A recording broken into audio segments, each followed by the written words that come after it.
If you did this with your deck building, the world would honestly be a better place. Let's get into the video.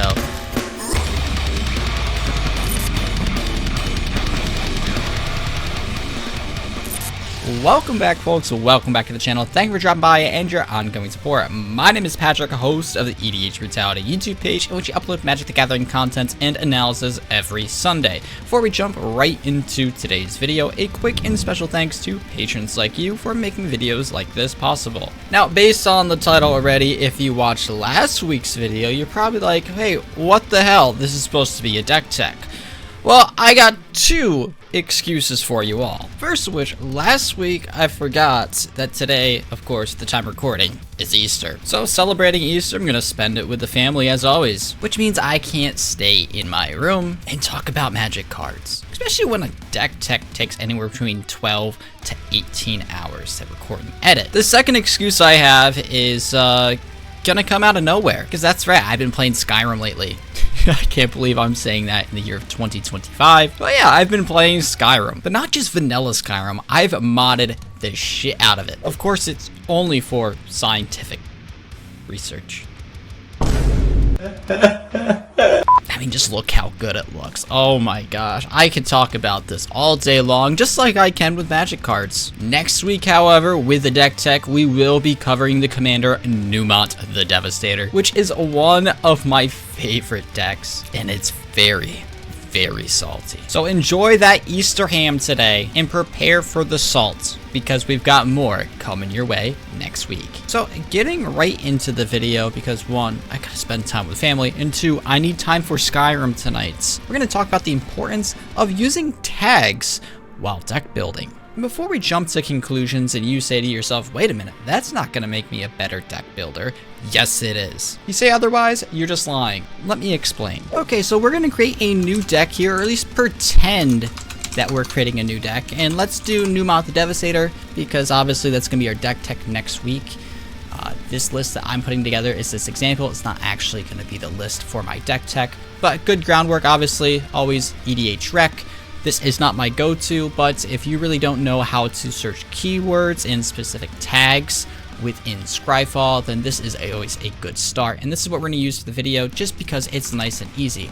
So, you know, he is a land destruction guy, so let's just start adding in some cards that do just that. You know, destroy lands. Let's see, some that I can think off the top of my head. And let's do this one too. Okay.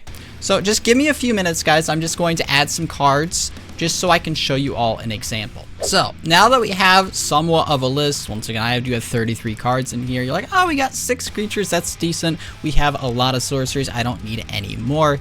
A lot of instants. You know, we have 1 artifact, 1 land right now, obviously more, and 4 enchantments. Well, you know, this gives you a good idea on the amounts, but you have to remember, once again, you have to be mindful of the tags here.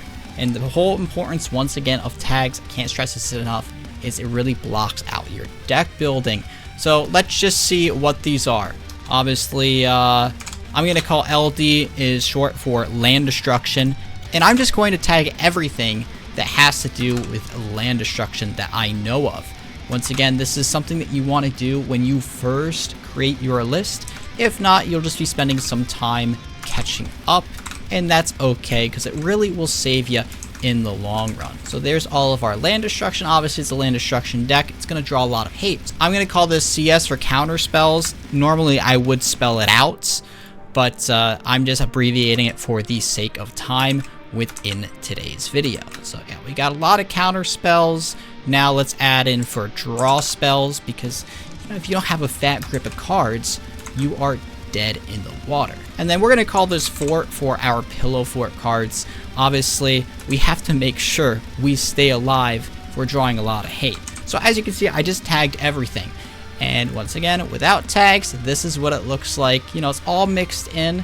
You might just look at the number here and be like, this is a little bit too many. But now what I can really see is like, wow, I have 5 counter spells. I don't need any more.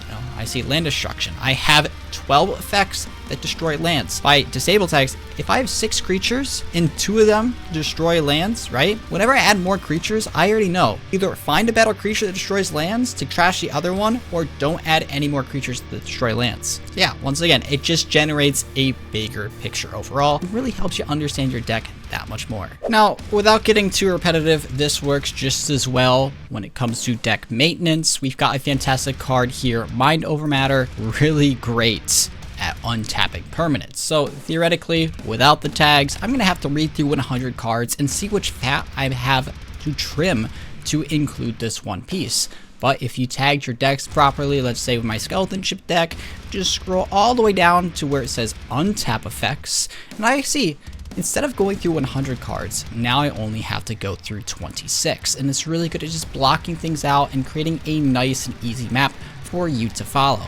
In this instance, the thing I'd get rid of is Tide Force Elemental, so we'll do so, and then you just plug. It's plug and play, as simple as that. It's super neat and it's effective. And honestly, the same goes for viewing decks that you may want to play on Moxfield, just other people's decks in general. Obviously, we have this Godos EDH deck. It's got a full written primer. This is not my own deck. And of course, you know, yes, I can read all of this to see how this deck plays. But once again, this is a lot to read. If I'm just trying to get in a quick game, I'm never going to read this. Okay? So, let's see, do they have tags?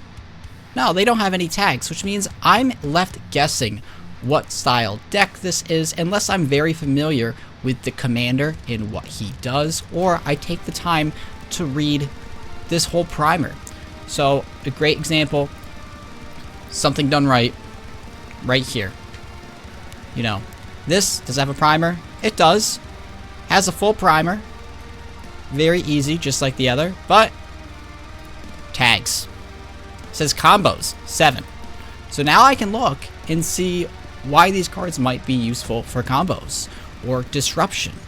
Oh, here's all my card draw effects. Here's my lands. You know, it just maps it out. I've got ramp. Like it's great. I don't have to read every card to get a picture of the deck. I can see like, what do you have for ramp? And it's right there. It's right there. And I'm telling you, this is what you got to do if you want to get better at deck building. Not only that, but it's going to save you a lot of time. If you don't do this though, what do you usually do? Are you the type of player to just wing it, throw some cards in there, and hope it works for the best? Let me know down in the comment section below. And I hope I was able to give some good insight to you all. So with that, yeah, that's going to do it for today's video. If you want to stay tuned for future videos, then make sure you like, subscribe, hit the bell down in the bottom right-hand corner of your screen. So with that said, my name is Patrick, host of EDH Brutality. I thank you for watching. I hope you enjoyed. And I'll see you in the next video. Peace out, guys.